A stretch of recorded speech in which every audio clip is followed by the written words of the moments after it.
Nous nous intéressons ici à la corrosion uniforme du zinc quand on le place dans de l'eau.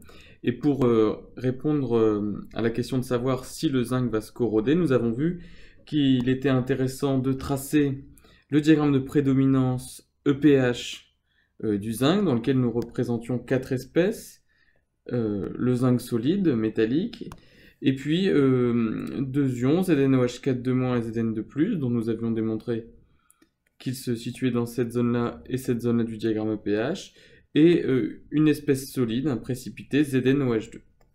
Alors, l'étude du diagramme EPH permet, quand on la superpose avec le diagramme EPH d'un autre couple, de savoir quelles sont les réactions qui peuvent avoir lieu, et notamment, est-ce que le zinc est stable dans l'eau? Alors pour ça, nous avions superposé le diagramme EPH de l'eau, avec au milieu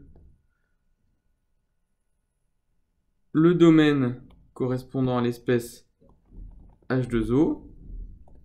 En dessous, c'est H2 et au-dessus, c'est O2.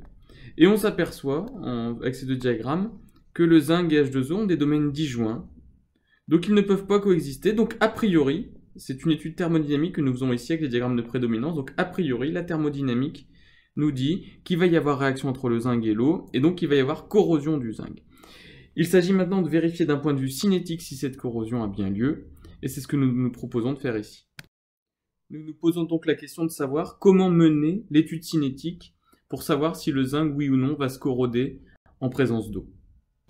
Alors pour répondre à la question de l'étude cinétique, on a besoin de relevés qui sont les courbes intensité potentielle.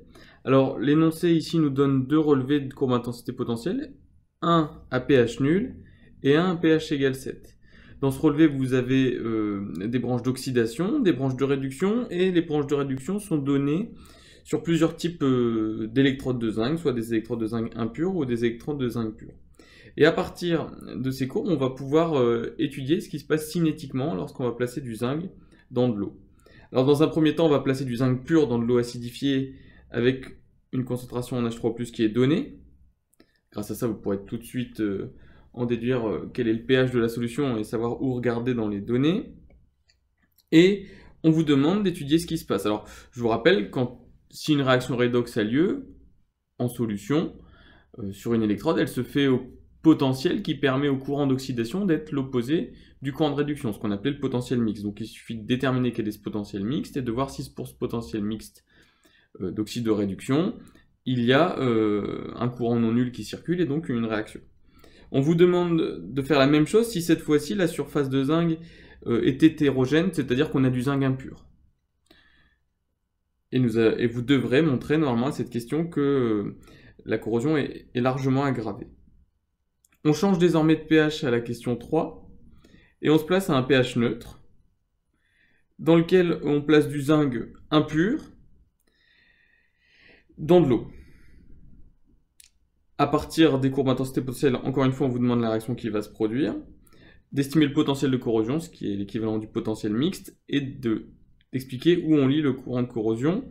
Et on vous demande la même chose, mais cette fois-ci, l'eau, dans la question 4, l'eau a une propriété particulière, elle est oxygénée ou aérée. Ça veut dire que par exemple, on a dissous du dioxygène dedans.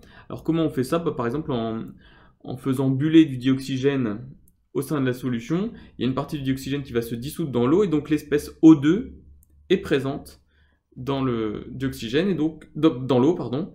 Et donc on vous demande, est-ce que ça change quelque chose au niveau de l'oxydation?